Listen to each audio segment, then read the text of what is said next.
Uruapan, normally a city of orchards, quiet markets, and families rising before dawn, woke up on the morning of the attack with an unfamiliar heaviness in the air. There had been warnings for weeks, strange convoys moving at night, men with radios sighted at rural turnoffs, and unexplained gunfire echoing from the hills to the south. But nobody expected what was coming.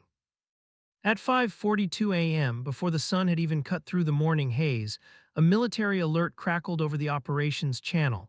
Possible CJNG mobilization detected near Federal Highway 37. Unusual heat signatures. Repeat, unusual heat signatures. What no one knew yet was that this was the beginning of the city's most violent morning since the 2019 Uruapan panic, when bodies appeared across highways and cartel warnings filled the streets. Now history felt like it was repeating itself. Satellite feeds from Mexico City picked up the first signs. Three armored monstruo trucks moving in formation, followed by 24 smaller vehicles, many of them stolen from ranches overnight. The configuration was unmistakable CJNG convoy style, the same pattern used during their 2015 assault when they shot down the EC-725 Cougar helicopter on the Jalisco, Michoacan border. Only this time the convoy wasn't moving away from confrontation, it was heading toward Uruapan. The vehicles formed a blockade on Highway 37, their engines idling like an angry machine ready to explode. Men in tactical vests, armed with Barrett .50 cal rifles and modified AR platforms, took positions as if preparing for a coordinated push. Their radios buzzed with encrypted chatter, and for the first time that morning, someone on the military line used a word no one wanted to hear. "Es un movimiento grande," maybe a big shot coming. Inside Uruapan, rumors spread faster than gunshots. Videos began circulating on local WhatsApp groups between fear and disbelief, showing roads cut off by CJNG trucks and masked sicarios shouting orders. The memory of previous massacres was still painful. In 2019, the bodies of dozens were dumped across the city, warnings from CJNG to rival gangs. People recognized the tone, the arrogance, the message. Parents kept their children home, shopkeepers pulled their shutters down, and taxi drivers quietly turned off their meters. Something bigger was unfolding, something coordinated, something that felt like the beginning of a siege. Meanwhile, in a military command post 40 kilometers away, thermal imagery and drone feeds revealed what ground units couldn't see: multiple CJNG subgroups merging into a single column. Their signature armored trucks with steel plating welded over stolen chassis moved like rolling fortresses. And at the center of it all was a heavily guarded SUV, believed to be transporting a high-value target the soldiers had been tracking for months. Intelligence analysts suspected the presence of a ranking CJNG lieutenant, possibly even a regional coordinator, traveling under heavy escort. The convoy wasn't random, it wasn't opportunistic, it was intentional. A big shot was indeed inside one of those vehicles, and CJNG was taking no chances. The Mexican army's response was swift and different from anything Uruapan had seen in years. Drawing lessons from the 2022 Colcaman assault, where helicopters and elite ground teams eliminated a CJNG encampment in hours, commanders ordered a joint aerial-ground strike team into position. 4 military helicopters lifted off first, blades cutting through mist as they rose above the tree line. Their infrared scopes locked onto the convoy's movement. On the ground, armored vehicles loaded with Marine units raced down dirt paths to intercept possible escape routes. The entire region became a chessboard, with every road, every ridge, every ravine calculated under a single mission objective: stop the convoy before it reaches civilian zones. As the helicopters approached, CJNG lookouts on a hillside spotted the incoming shadows. They radioed warnings, and the convoy immediately shifted formation, just like they did in the 2015 shoot-down incident. Men scrambled to mount .50 cal machine guns onto truck beds, bracing for aerial engagement. The sound of rotor blades grew louder, vibrating through the valley like a war drum. For the first time, the convoy hesitated.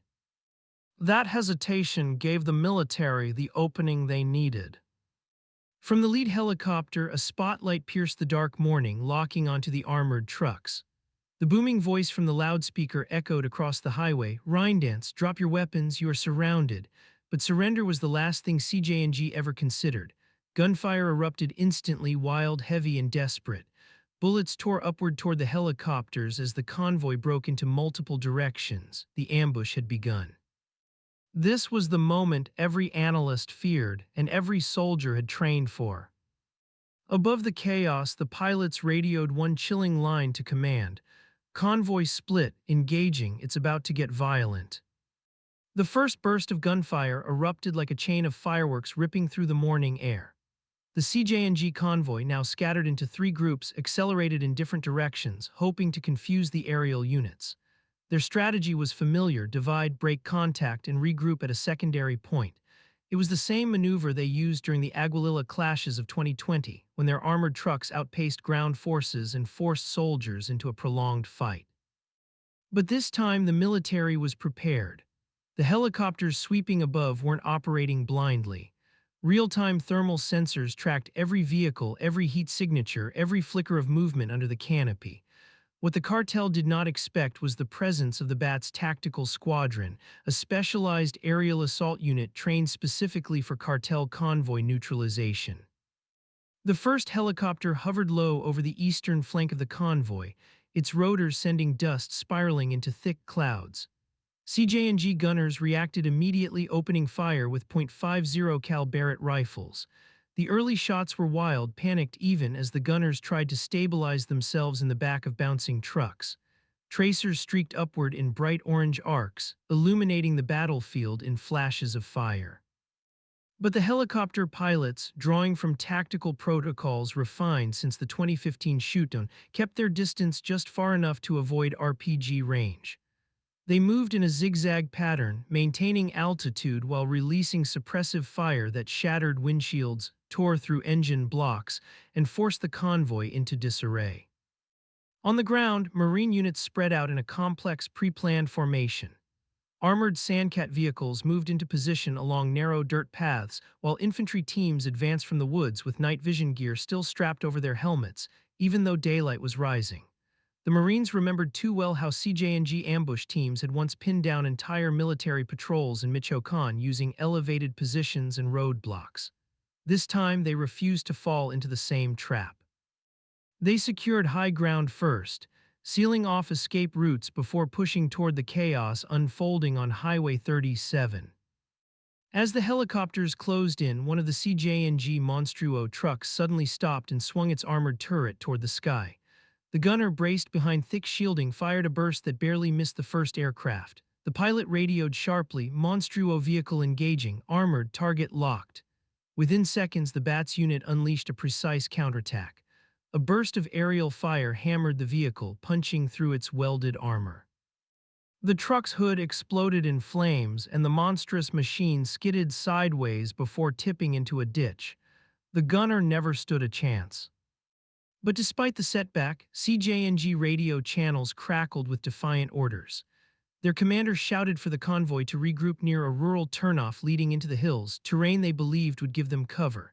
They had used that same area before as a fallback route during clashes with Los Viagras, a rival cartel. Their plan was simple: bait the helicopters into a narrow canyon where their firepower would be limited. If they could lure even one aircraft low enough, they might attempt what they had once achieved in 2015, the impossible: bring down another helicopter. The military unit, however, had anticipated the tactic. Drawing from lessons in the Colcaman strike, commanders warned pilots not to enter the canyon until ground units secured it. And so, as CJNG vehicles sped toward the hills, Marines deployed drones at under 50 meters altitude, searching for hidden shooters, tripwires, or improvised explosive devices. The tension was nearly unbearable. Pilots knew that one miscalculation could turn the mission into a nightmare. Back on the highway, gunfire intensified. A second CJNG truck attempted to break through the blockade by ramming a military vehicle head-on, but the Marines reacted with precision. A single high-caliber shot to the engine block disabled the truck, sending smoke pouring out of its hood. The driver stumbled out and attempted to flee but was quickly overtaken. From above, the helicopter crew reported, 2 vehicles down, convoy fragmentation increasing, prepare for containment. The most critical moment came when a black SUV, the one believed to be carrying the big shot, accelerated away from the main shooting zone. Its escort vehicles flanked it tightly, forming a protective shield. The SUV's windows were reinforced, its tires bullet-resistant. Everything about it screamed high-value transport. Helicopters locked onto it immediately, tracking its path as it veered off the main road and sped toward an old ranch road leading deeper into the countryside.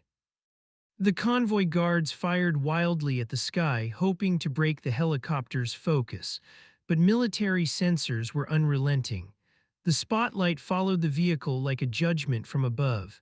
The pilot's voice echoed over the comms. High-value vehicle in motion. Authorization requested for forced stop.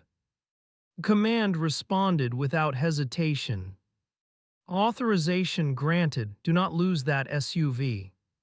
The chase was on. For the first time, the helicopter descended slightly, lower than tactical comfort allowed, risking exposure to enemy fire. The ground raced beneath them as the pilots aligned their angle to intercept. Below, the SUV bounced violently across uneven terrain, its driver fighting to maintain control while escort vehicles struggled to keep pace. The tension between both sides tightened like a wire ready to snap. Suddenly, a powerful burst of fire erupted from the hillside. CJNG had positioned a small team with heavy rifles near the tree line, anticipating the helicopter's trajectory. Bullets streaked dangerously close to the aircraft. The pilot jerked the controls, pulling the chopper sharply upward. Sparks flew from the fuselage as rounds grazed the metal skin. For a moment, it felt like 2015 all over again. But this time the helicopter climbed, stabilized, and retaliated. The pilot turned toward the hillside gunmen and released a calculated burst that scattered the shooters in seconds. Dust and debris erupted from the ground. The hillside went silent. The ambush had failed. Still, the SUV kept moving. The chase was far from over. The SUV tore across the rugged terrain like a wounded animal trying to escape a predator. Every bump, every sudden dip in the dirt road sent the vehicle bouncing violently, but it pushed forward with relentless desperation. The escort trucks on its left and right flanks tried to form a moving wall of protection, their heavy-caliber gunners firing upward at the circling helicopter that refused to let them slip away. The pilot responded with steady discipline, maintaining altitude while maneuvering to keep constant visual lock on the high-value target. Inside the command center, tension rose with every passing second. Analysts watched multiple live feeds, thermal drones, body cams, aerial scans, trying to predict where the convoy might attempt to break towards safety. What no one expected was the sudden ambush CJNG had prepared several kilometers ahead. Hidden among the dense brush were two more armored vehicles, older, rusted Monstruo prototypes that had once been used in battles against Lowe's Viagras and were now repurposed for defense. Their engines were off, tarps covered their roofs, branches concealed their silhouettes. As the SUV approached, the hidden vehicles roared to life with explosive force. Within moments, gunners mounted .50 caliber weapons and unleashed suppressive fire across the open field. The escort trucks quickly adjusted formation, creating a protective dome around the fleeing SUV. From above, the helicopter pilot shouted into the radio. Secondary ambush confirmed, 2 armored units in play, heavy weapons. On the ground, Marines reacted instantly. Armored Sandcats accelerated across a parallel ridge, aiming to cut off the hidden convoy before it could merge with the main group. The battlefield was transforming into a labyrinth of armored steel, dust clouds, and roaring engines.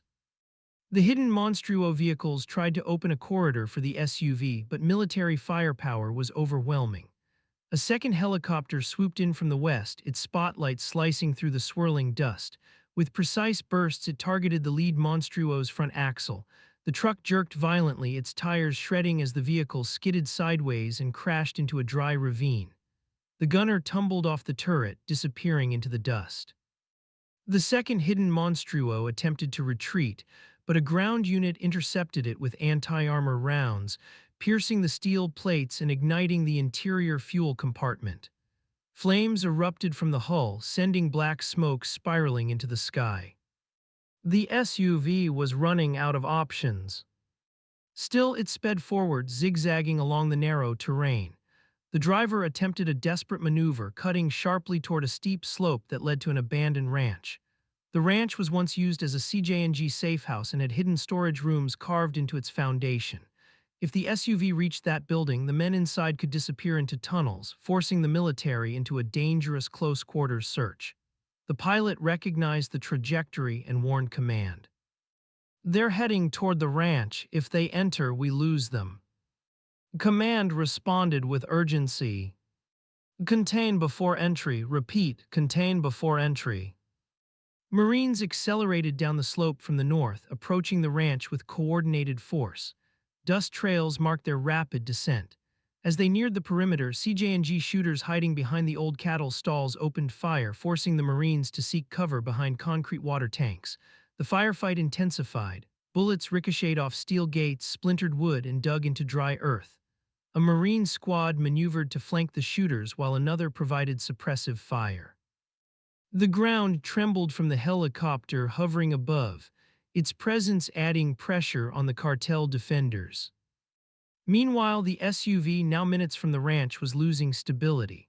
One of its escort trucks had been disabled earlier, leaving only a single pickup truck still shielding it. The driver of the escort truck attempted one last stand. He swerved his vehicle in front of the Marines' advance path, firing frantically as he tried to buy time, but military precision overwhelmed him. A clean burst disabled the truck's radiator, forcing it to choke and stall. Smoke billowed from the hood. Nur continued firing until a well-aimed shot forced him back into the cabin. The SUV pushed ahead, alone now. Finally, the helicopter pilot made the call they had anticipated since the chase began. Target isolated, preparing forced immobilization. The helicopter descended carefully, hovering low enough for the marksman to aim directly at the SUV's front tires. The vehicle swerved left, then right, trying to evade, but the terrain was too uneven. The marksman waited 3 seconds steady and fired a controlled burst. The SUV's left tire exploded, shredding rubber and metal in an instant. The vehicle lurched violently, skidding sideways before slamming into a patch of dry brush. Dust and debris shot upward like a small explosion. Inside the command center, every operator leaned forward. This was it. But the SUV's doors didn't open immediately. There was no surrender flag, no signs of panic. Instead, the remaining CJNG fighters inside adopted a defensive position. They fired upward through the broken windows, forcing the helicopter to rise again. On the ground, Marines closed in with disciplined formation, shields forward, rifles raised, covering each angle. The ranch safe house was only 200 meters away. If the men inside the SUV bolted, they could still attempt to reach the tunnels. The officer leading the ground squad gave his final order. "Well, this ends here, advance." The Marines surged forward. Gunfire erupted from the SUV in a last, furious wave of resistance, but the military's response was decisive. A coordinated burst from 3 angles suppressed the shooters instantly. One Marine team moved to flank the SUV, another secured the ranch perimeter, and a third advanced directly toward the vehicle with shields raised. The helicopter hovered above, ready to counter any unexpected movement. For the first time since the pursuit began, the SUV was cornered. Inside, someone shouted a command that was barely audible over the chaos. A final, desperate order. And then, a door swung open. But it wasn't who they expected. It wasn't a gunman. It wasn't a lieutenant. It was someone far more important. Someone whose capture would shake CJNG across all of Michoacan. The Marines braced themselves. The identity of the big shot was about to be revealed. When the door of the immobilized SUV cracked open, the battlefield fell into a momentary stillness. The Marines tightened their formation, rifles fixed on the opening, ready for the final burst of resistance that usually erupted during CJNG captures. But instead of a gun barrel emerging through the smoke, it was a pair of hands, shaking, raised slowly into the air. The man who stepped out was not the young, hardened Sicario they expected. He was older, mid-50s, clean-shaven, wearing a tactical vest over a civilian shirt. His face carried the cold composure of someone accustomed to commanding men, not following them. The Marines immediately recognized the posture, the attitude, the defiance. This was no ordinary operator. This was Alvaro El Machete Vargas, a high-ranking CJNG financial and logistical coordinator for Uruapan, Colcaman, and parts of the Tierra Caliente corridor. Intelligence reports had mentioned him for months, rumors of a man who handled weapons shipments, armored truck production, and high-level payoffs to corrupt local officials. He was considered one of the ghosts of the organization, rarely seen, always protected, never within reach. Multiple attempts to locate him had failed until today. As he stepped out, he glared at the surrounding soldiers with strategic calmness, as if he understood that this moment would reshape the regional power map. Behind him, two more men exited the SUV, one clutching a bleeding arm, the other shaking uncontrollably. These were his personal security guards, elite-trained, fiercely loyal. But in that moment, even they knew resistance was over. The Marines ordered all three men to the ground, and within seconds they were restrained, searched, and secured. Above them, the helicopter circled in a slow victory sweep, its spotlight illuminating the scene like a stage light marking the end of a violent act. Meanwhile, further down the hillside, the last remnants of the CJNG convoy were collapsing. The Marines' coordinated assault had effectively neutralized every escape route. One Monstruo truck burned in the ravine, sending black columns of smoke into the sky. Another lay on its side, disabled after its tires were shredded by aerial fire. CJNG foot soldiers, those who had tried to flee into the brush, were intercepted one by drone-guided squads. A handful surrendered, others chose to fight to the last bullet. The operation had moved beyond pursuit into the final sweep stage. Uruapan, still tense, slowly began to learn the scale of the assault through news flashes and circulating videos. Residents who had locked themselves inside their homes listened as distant gunfire faded, replaced by the thumping of helicopters retreating to base. Social media flooded with footage of soldiers advancing through ranch roads, smoke rising from armored trucks, and the burning wreckage of cartel vehicles. Commentators speculated about the identity of the big shot, but few imagined that it would be someone as deeply embedded and strategically important as El Machete. Back at the ranch perimeter, forensic teams arrived to secure evidence, while intelligence officers questioned El Machete directly beside the captured SUV. He refused to speak, but the documents recovered from the vehicle spoke for him. Laptops containing encrypted convoy routes, payment logs detailing weapons purchases, and maps marking CJNG safe houses across Michoacan were seized and catalogued. One folder in particular drew immediate attention: a blueprint for two new armored Monstruo vehicles scheduled for assembly in the following weeks. The operation had not only captured a high-value target, it had dismantled an entire logistical pipeline. In the command center, as live feeds returned to static images, senior officials exhaled with relief. The mission had been conducted with precision, avoiding collateral damage and preventing the convoy from reaching Uruapan civilian zones. Analysts compared the operation to the Colcaman strike of 2022, noting that this engagement demonstrated an evolution in military coordination, a fusion of aerial dominance, ground strategy, and real-time intelligence. The mistakes of 2015, when CJNG downed a military helicopter and exploited gaps in communication, had not been repeated.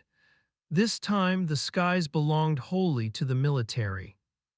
As helicopters began transporting El Machete and his guards toward a secure detention facility, the sun finally rose above the mountains. The battlefield that had erupted hours earlier now lay silent, strewn with twisted metal, discarded weapons, and the remnants of a convoy that had believed itself untouchable.